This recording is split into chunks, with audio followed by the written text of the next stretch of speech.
Hello dear students, welcome to Kataria pharmacy. So students, कैसे हैं आप सब? आई होप सभी ठीक होंगे। तो बच्चों, हम स्टडी कर रहे थे बी फार्मा फोर्थ सेमेस्टर के जो सब्जेक्ट्स हैं उनके इंपॉर्टेंट क्वेश्चंस। तो ये हमारी चल रही थी B pharma exam booster series. तो एग्जाम बूस्टर सीरीज में हम फोर्थ सेमेस्टर में आ चुके हैं। फोर्थ सेमेस्टर का आज हमारा सेकंड सब्जेक्ट होने वाला बच्चों। सेकंड सब्जेक्ट हमारा medicinal chemistry.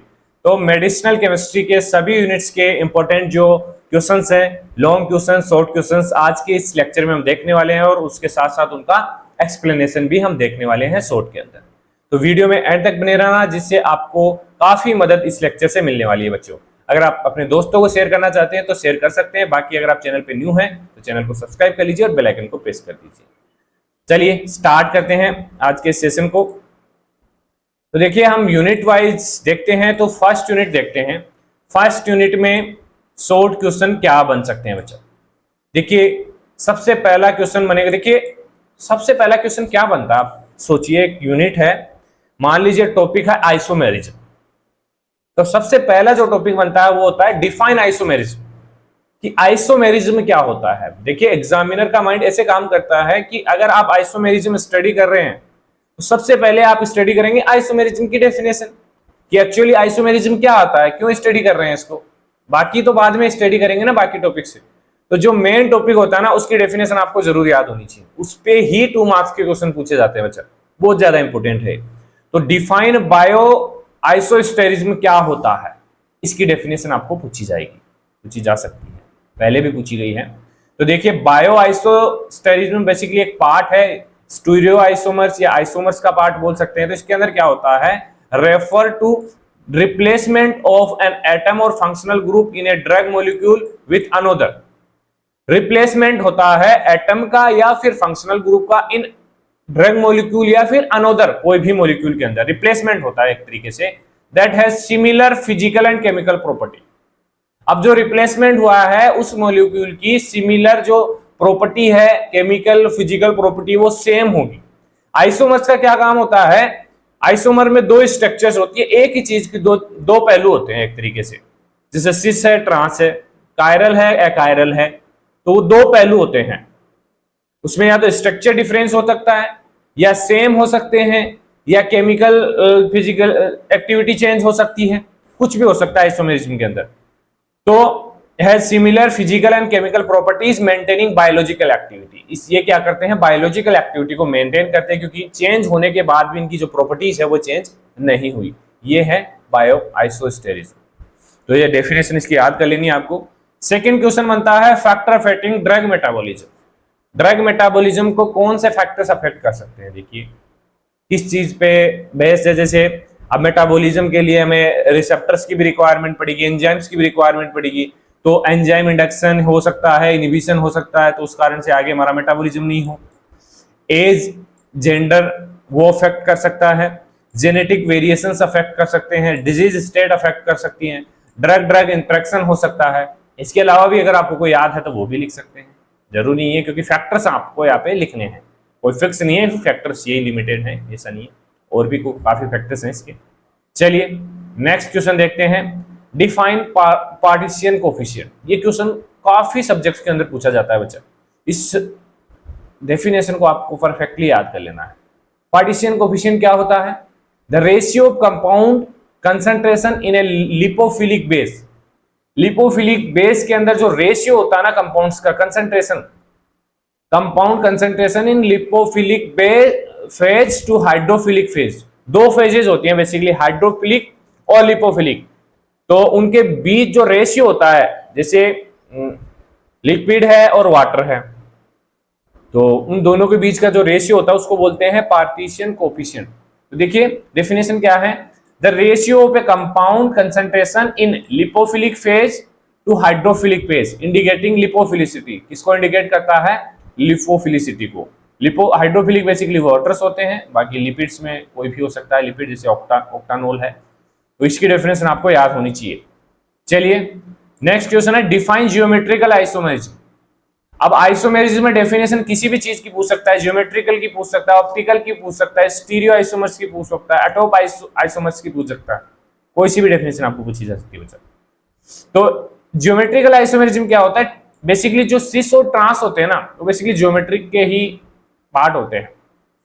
A type of stereo isomerism where compound has same molecular formula but different in spatial rearrangement, मतलब दो कंपाउंड्स होंगे, दो पहलू होंगे, लेकिन उनका जो स्ट्रक्चर फॉर्मूला है वो सेम होगा, लेकिन जो उनका अरेंजमेंट है ना बच्चों, अरेंजमेंट थोड़ा अलग होगा, डबल बॉन्ड और रिंग स्ट्रक्चर के बीच। एग्जाम्पल है सिस एंड ट्रांस आइसोमर्स। अब देखिए नीचे एग्जाम्पल्स देखिए आप, ये दो कंपाउंड्स हैं, दो आइसोमर्स हैं, दोनों का फॉर्मूला सेम है लेकिन स्ट्रक्चर आपको डिफरेंट दिख रही होगी। देख लीजिए, आपको फर्क समझ में आ जाएगा। यही होते हैं हमारे ज्योमेट्रिकल आइसोमर्स, एक सिस होगा एक ट्रांस होगा। चलिए आगे देखते हैं, लॉन्ग क्वेश्चन क्या बन सकते हैं यूनिट फर्स्ट से। Discuss the term isosterism and write classical bio isosterism. Isosterism पर कंफर्म है 10 मार्क्स का क्वेश्चन आपको मिलने वाला है बच्चों, बहुत अच्छा क्वेश्चन बनने वाला है इस पे। तो डिटेल में आपको आइसोमेरिज्म को स्टडी करना है, जितने टाइप्स हैं इसके, उन टाइप्स के सब टाइप्स हैं, उन सभी के बारे में आपको स्टडी कर लेना है, तो आप कहीं भी नहीं रुकेंगे। तो बेसिकली जनरल देख लीजिए, आइसोस्टेरिज्म रेफर टू मॉलिक्यूल और group with similar shape and size, similar shape and size होती है। Classical bio isosteres basic include atom और मॉलिक्यूल लाइक, जैसे इसके अंदर क्या होते हैं, CH3 होते हैं, NH2 होते हैं, OH होता है, SH ग्रुप्स होते हैं, ये इंक्लूड होते हैं। ये इसके टाइप्स हैं क्लासिकल बायोस्टेरिज्म के। सेकंड क्वेश्चन बन सकता है जो मेटाबॉलिज्म की फेजेस हैं, 5 मार्क्स में भी बन सकता है, 10 मार्क्स में भी बन सकता है, तो अच्छे से याद कर लेना दोनों फेज को, फेज फर्स्ट और phase second. Discuss the drug metabolism principle, phase first and phase second. Phase first में क्या होता है, फंक्शनलाइजेशन रिएक्शंस होती हैं, जैसे ऑक्सीडेशन, रिडक्शन, हाइड्रोलाइसिस, ये बेसिकली फेज फर्स्ट के अंदर होती है। फेज सेकंड में कंजुगेशन रिएक्शंस होती हैं, जैसे ग्लूकोनिडेशन, सल्फेशन, एसिटाइलेशन, ये रिएक्शन बेसिकली फेज सेकंड के अंदर होती हैं, कंजुगेटेड रिएक्शंस। तो इनको आपको डिटेल में स्टडी कर लेना है। चलिए थर्ड क्वेश्चन देखिए, right short note on protein binding. 5 marks 2 marks का क्वेश्चन है। प्रोटीन बाइंडिंग के ऊपर शॉर्ट नोट्स लिखना है। बेसिकली क्या होता है, refer to interaction of drug with plasma, protein के साथ बाइंड हो जाती है ड्रग, बेसिकली जैसे एल्ब्यूमिन के साथ अफेक्ट करती है ड्रग, अब डिस्ट्रीब्यूशन, मेटाबॉलिज्म एंड एलिमिनेशन, तीनों को अफेक्ट करता है प्रोटीन बाइंडिंग। तो इसको आपको 5 मार्क्स के लिए स्टडी कर लेना बच्चा। चलिए यूनिट सेकंड से देखते हैं शॉर्ट क्वेश्चन क्या बन सकते हैं। फर्स्ट देखिए, what are beta blockers. Beta blockers क्या होती है, तो beta blockers basically beta receptor को ब्लॉक करने वाली ड्रग्स को क्या बोलते हैं हम, बीटा ब्लॉकर। जैसे एग्जांपल है प्रोपेनोलोल, जो हार्ट की मेडिसिन है, बीटा 1 रिसेप्टर को ब्लॉक करती है। तो जैसे देखिए, beta blocker are drug that inhibit beta adrenergic receptors, जो बीटा एड्रीनर्जिक रिसेप्टर्स होता है उसको ये ब्लॉक करने का काम करती है। रिड्यूसिंग हार्ट रेट, जिससे क्या होगा, हार्ट रेट कम होगी और ब्लड प्रेशर कम होगा। एग्जांपल देखिए इसका प्रोपेनोल। इतना ही लिखना है 2 मार्क्स में अगर पूछा जाए तो।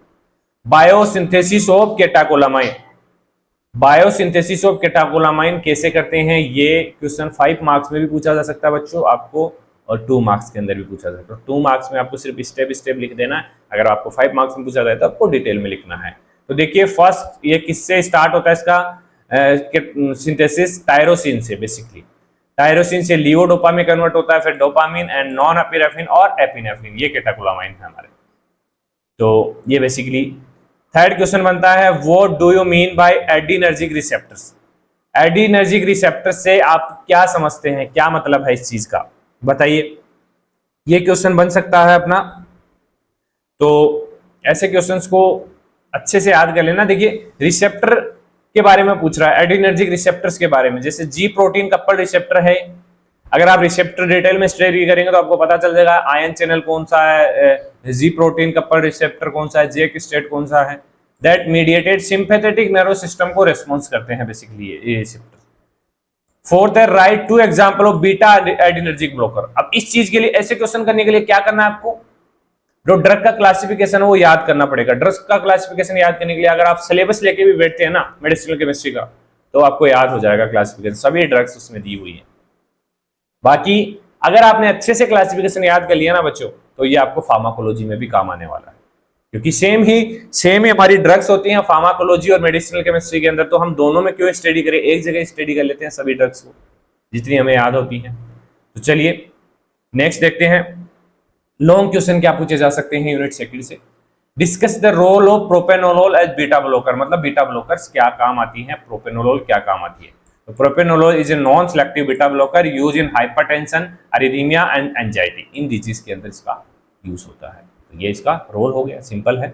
यूजेज आपको पता होनी चाहिए। यूजेज कब पता होंगे, जब पता है कि बीटा रिसेप्टर कहाँ काम करता है, क्यों काम करता है, तो इजीली बता देंगे इस ड्रग का क्या काम है। सेकंड क्वेश्चन क्या है, discuss the role of dopamine as sympathomimetic agent, क्या रोल है इसके। बेसिकली छोटे छोटे 5 मार्क्स के क्वेश्चन से डोपामिन क्या करता है, स्टिमुलेट करता है डोपामिन एंड एड्रेनर्जिक रिसेप्टर्स को, increase heart rate and renal perfusion के अंदर बेसिकली इसका रोल होता है, इजीली लिख सकते हैं आप। डिस्कस एसएआर, देखिए मेडिसिनल केमिस्ट्री के अंदर एसएआर, जिस भी टॉपिक की एसएआर दे रखी है ना आपको, उनकी सभी की एसएआर स्टडी करनी, क्योंकि एसएआर पे सबसे ज्यादा 5 मार्क्स के क्वेश्चन बनने वाले हैं। और एक चीज और है जो होता है सिंथेसिस, जिन भी ड्रग्स के ऊपर स्टार मार्क कर रखा है ना, सिलेबस देखना उठा के स्टार मार्क कर रखा है, तो उन स्टार मार्क वाली जितनी ड्रग आपसे याद होना बच्चा, चाहे 50 है या 40 है, जितनी ड्रग आपसे याद होना सभी ड्रग को याद कर लेना, वो एग्जाम के अंदर जरूर आएगी, उन्हीं के अंदर से सबसे ज्यादा। ये मेरे पर्सनल एक्सपीरियंस के बेसिस पे मैं बता रहा हूं आपको। तो एसएआर और बीटा ब्लॉकर क्या होती है, structural requirement include aryl, propylamine, core, hydrophilic, lipophilic group affecting selectivity, SAR आपको याद करनी है। Classify sympathomimetic agents, give structure and rise to direct acting drugs. Classification करना है, बेसिकली डायरेक्ट एक्टिंग होते हैं, इनडायरेक्ट एक्टिंग होते हैं, जैसे एपिनेफ्रिन, फेनाइलेफ्रिन, एम्फेटामाइन। बाकी जो क्लासिफिकेशन है वो भी आपको इसका लिखना है, ये भी 5 मार्क्स का क्वेश्चन है। चलिए यूनिट थर्ड देखते हैं। यूनिट थर्ड में शॉर्ट क्वेश्चन क्या बन सकता है, right biosynthesis and catabolism of acetyl choline. देखिए क्वेश्चन वैसे तो 5 मार्क्स के हैं, 5 मार्क्स में ही स्टडी करने हैं, लेकिन कभी कभी क्या होता है, अगर 5 मार्क्स में अदर क्वेश्चन पूछ लिए जाते हैं तो इनको 2 मार्क्स में रख देते हैं। तो 2 मार्क्स में ज्यादा नहीं लिखना आपको, अगर 5 मार्क्स का आप याद किया तो इजीली शॉर्ट में लिख दीजिए। जैसे फर्स्ट होता है बायोसिंथेसिस में क्या होता है, कोलिन प्लस एसिटाइल कोलिन से क्या बनता है, एसिटाइल कोलिन। और कैटाबोलिज्म में क्या होता है, एसिटाइल कोलिन कैटाकोलाइज, मतलब इसमें ब्रेकडाउन होता है, तो कोलिन और एसीटेट के अंदर वाया कोलिनोएस्ट्रेज एंजाइम के थ्रू ये ब्रेकडाउन हो जाता है। तो इतना ही लिखना है 2 मार्क्स के अंदर, डिटेल में नहीं जाना है।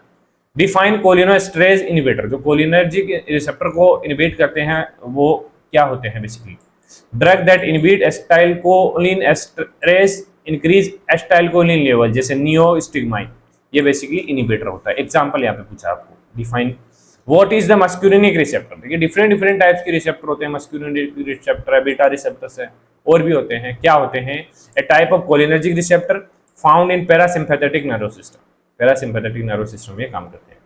आगे देखिए कोलिनोएस्ट्रेज रीएक्टिवेटर्स क्या हैं, एक तो होता है इनहिबिटर, एक रीएक्टिवेटर्स। तो एग्जांपल्स हैं यहाँ पे प्रेलिडोक्साइन और ओबिडोक्साइन, ये कुछ एग्जांपल्स हैं, इंपॉर्टेंट है, इसको याद कर लेना। चलिए लॉन्ग क्वेश्चन क्या बन सकते हैं यूनिट थर्ड से, give chemical classification of cholinergic blocking agent with structural example. Example भी आपको बताना है, स्ट्रक्चर भी बतानी है, क्लासिफिकेशन भी बताना है, और एसएआर ऑफ कोलिनोलाइटिक एजेंट्स। तो कितना 10 मार्क्स का क्वेश्चन ये हो गया हमारा। देखिए 10 मार्क्स में एक क्वेश्चन ही पूछा जाता है, 2-3 क्वेश्चंस को कंबाइन करके पूछा जाता है बच्चा। तो इसमें आपको क्लासिफिकेशन याद कर लेना है, जैसे टर्शियरी एमीन्स होते हैं, क्वाटरनरी होते हैं, एग्जांपल एट्रोपिन, हाइपरट्रोपिन। एसएआर आपको याद करने लिए essential feature include ester groups, lipophilicity and aromatic ring इसके अंदर होती है। सेकंड क्वेश्चन बनता है write the synthesis of neostigmine. देखिए पूछ लिया ना सिंथेसिस, ये हमारी स्टार मार्क ड्रग है, तो इसका सिंथेसिस हमें याद करना था और यहाँ पे पूछ लिया। सिंथेसिस में आपको कंप्लीट सिंथेसाइज करना है, इसको यूजेस लिखने हैं। तो derived from physostigmine involving methylation and carbamate formation basically इसके अंदर होता है, तो आपको देख लेना है सिंथेसिस। यहाँ पे हम नहीं बता सकते इतना ज्यादा, आपको थ्योरी लेक्चर्स में देखने को मिलेगा वो। राइट द एसएआर ऑफ पैरासिम्पैथोमाइड, दो ही चीजें देखने को मिलेगी, सबसे ज्यादा एसएआर और सिंथेसिस आपको देखने को मिलेगा आपके पेपर के अंदर बच्चा, ये चीजें याद कर लेना आप। अगर एसएआर और डेफिनेशन और सिंथेसिस आपने याद कर लिया ना, तो आपको कोई नहीं रोक सकता। बाकी मेडिसिन की क्लासिफिकेशन तो आपको याद करना है, वो फार्माकोलॉजी के अंदर भी काम आएगा इसके अंदर, तो इजीली कवर हो जाएगा। ज्यादा लोड नहीं लेना कि मेडिसिनल केमिस्ट्री का सिलेबस ज्यादा है, हार्ड है, ऐसा कुछ नहीं है बच्चा। तरीके से पढ़ोगे तो आराम से पास हो जाओगे। एसएआर लिखनी है, फीचर इंक्लूड एमीन ग्रुप्स होते हैं इसके अंदर, ester linkage and hydrophobic interactions basically sympathomimetic agents की।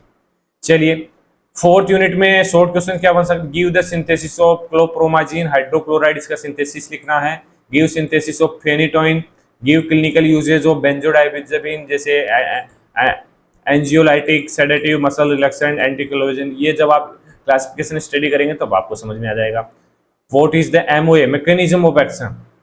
एक चीज और, मैकेनिज्म ऑफ एक्शन भी कुछ कुछ ड्रग्स का पूछा जाता है कि कैसे काम करती है। जैसे एंटी कन्वर्जेंट जो ड्रग्स होती हैं वो कैसे काम करती है, ब्लॉक करती है सोडियम चैनल को, एनहांस करती है गाबानर्जिक जो इनहिबिशंस होता है उसको, और मॉड्यूलेट करती है कैल्शियम चैनल को। ऐसे हमारी जो एंटी कन्वर्जेंट है वो काम करती है। उसको 2 मार्क्स में अगर पूछा जाता है तो इतना काफी है, नहीं होता है। चलिए लॉन्ग क्वेश्चन क्या बन सकते हैं इससे, give chemical classification of sedative hypnotics with structural example, write SAR of barbituric acid. ऐसे क्वेश्चन देखने को मिलेंगे आपको। इसमें देखिए क्लासिफिकेशन भी आ गया, एग्जांपल्स भी आ गए और एसएआर भी पूछ लिया। एसएआर की जगह सिंथेसिस पूछ सकता है आपको किसी ड्रग का। क्लासिफिकेशन जैसे बारबिटूरेट्स होते हैं, बेंजोडाइजेपिन्स होते हैं जैसे फेनोबार्बिटल, डायजेपाम, आपको प्रॉपर तरीके से क्लासिफाई करना है, ऐसे नहीं करना है। ये तो शॉर्ट में बता रहा हूँ। एसएआर लिखनी है आपको अच्छे तरीके से। Right A note on antipsychotic drugs. ऐसे क्वेश्चन बहुत कम देखने को मिलेंगे कि स्पेसिफिक क्लास के ऊपर। तो इसमें basically drug for schizophrenia and साइकोसिस जैसे क्लोप्रोमाजीन है, हैलोपेरिडोल है, तो इन चीज़ों के बारे में ये 5 मार्क्स का क्वेश्चन हो सकता है। चलिए लास्ट यूनिट पे चलते हैं, सॉरी थर्ड क्वेश्चन और इसके अंदर, right SAR of anti convergent. SAR of anti, ये जो मैं बता रहा हूँ ना एसएआर सिंथेसिस, ये basically previous year question based है। आपको जो भी स्टार मार्क दे रखी है ना ड्रग, उन सभी के सिंथेसिस बच्चों याद कर लेने हैं, और जो क्लास दे रखी है उनकी एसएआर आपको याद कर लेनी है। तो एसएआर बेसिकली हाइडेंटोइन, बारबिटूरेट, बेंजोडाइजेपिन और core structures with lipophilic structures, ये कुछ होते हैं। फोर्थ क्वेश्चन है, give classification of anti convergent drug and structural example. Classification और एग्जाम अगर 5 मार्क्स में पूछा, जैसे हाइडेंटोइन है, फेनिटोइन बेसिकली बारबिटूरेट क्लास की, फेनोबार्बिटल बेंजोडाइजेपिन क्लास की, क्लोनाजिपाम, ये कुछ ड्रग्स हैं। चलिए यूनिट लास्ट यूनिट में बेसिकली एनेस्थेसिया, जनरल एनेस्थेसिया, इन चीज़ों के बारे में दिया गया है। तो बेसिकली एनेस्थेटिक्स की डेफिनेशन आपसे पूछी जा सकती है। Drug that induce reversible loss of senses जैसे लिडोकेन है, बेसिकली नॉर्मली यूज की जाती है। डिस्कस एमओए ऑफ एनएसएआईडी जो कैसे काम करती है, non steroidal anti inflammatory drugs, inhibit करती है कॉक्स एंजाइम को, रिड्यूसिंग प्रोस्टाग्लैंडिन सिंथेसिस, ये इसका मेन मैकेनिज्म होता है। 2 मार्क्स में पूछा जाता है तो शॉर्ट में लिखना है, बाकी तो आपको 5 मार्क्स के लिए स्टडी करना है। Give synthesis of हैलोथेन। हैलोथेन star mark drug है हमारी, बेसिकली फ्लोरोनाइजेशन ऑफ ट्राइक्लोरोथेन, ये सिंथेसिस तो आपको याद करने हैं, बाकी इंपॉर्टेंट ड्रग्स मैंने आपको बता दी हैं। गिव सिंथेसिस ऑफ कीटामाइन हाइड्रोक्लोराइड, जो कीटामाइन हाइड्रोक्लोराइड है उसका सिंथेसिस याद करना है। इनमें involve cyclohexanone and amino cyclohexanone derivatives. Basically इसमें तो कुछ नहीं है, आपको सिंथेसिस याद करना ही पड़ेगा, स्ट्रक्चर्स याद करनी पड़ेगी, कहाँ से स्टार्ट हो रहा है कहाँ खत्म हो रहा है, ये चीज़ें आपको याद करनी पड़ेगी। लॉन्ग क्वेश्चन देखते हैं इसके अंदर से, basically give classification and mechanism of action of general anaesthetics. Basically classification लिखना है आपको प्रॉपर तरीके से, और mechanism of action basically enhance करते हैं गाबानर्जिक इनहिबिशन को, रिड्यूस न्यूरल एक्साइटेबिलिटी को। क्लासिफिकेशन बेसिकली इनहेलेशन टाइप के होते हैं, इंट्रावेनस है जैसे एग्जांपल आइसोफ्यूरोन है, प्रोपोफोल, बाकी प्रॉपर क्लासिफिकेशन आपको याद कर लेना है इसका। लास्ट क्वेश्चन है, discuss SAR of morphine analogues. SAR आपको लिखनी है मॉर्फिन एनालॉग की। Essential feature include phenolic, OH group, tertiary nitrogen और एरोमेटिक रिंग सिस्टम। 2 ही चीजें याद करनी है बच्चा, सिंथेसिस और एसएआर। इसके अलावा क्लासिफिकेशन ऑफ कंप्लीट ड्रग, हर जगह काम आने वाला आपको क्लासिफिकेशन। चुटकी में आप बता देंगे कि इस क्लास की कौन सी ड्रग है, और ड्रग का नाम आ जाएगा तो ये बता देंगे कि किस चीज में काम आने वाली है। तो ये फायदा होने वाला है, और ये फार्माकोलॉजी के अंदर भी आपको काम आएगी। तो चलिए बच्चा, आज के लेक्चर में इतना ही देखेंगे, नेक्स्ट सब्जेक्ट को हम स्टडी करेंगे। 1-2 क्वेश्चन और रह गए हैं अपने बच्चा, जैसे give the chemical classification of anti inflammatory agents. जो एंटी इंफ्लामेटरी एनएसएआईडी से उनका क्लासिफिकेशन और सिंथेटिक स्कीम ऑफ आइबुप्रोपेन और मेफेनिक एसिड। तो क्लासिफिकेशन लिख देना आपको, और write synthesis of fentanyl citrate. Synthesis याद करना है, बेसिकली ये भी इंपोर्टेंट है, फेनेटिल सिट्रेट और मेथाडोन का सिंथेसिस, इनका भी सिंथेसिस आपको याद कर लेना है। चलिए, वीडियो अच्छी लगी तो वीडियो को लाइक जरूर करना बच्चों, काफी हेल्पफुल होने वाली है आपके एग्जाम टाइम में ये वीडियो। तो बने रहिए हमारे साथ, मिलते हैं नेक्स्ट वीडियो के अंदर। धन्यवाद।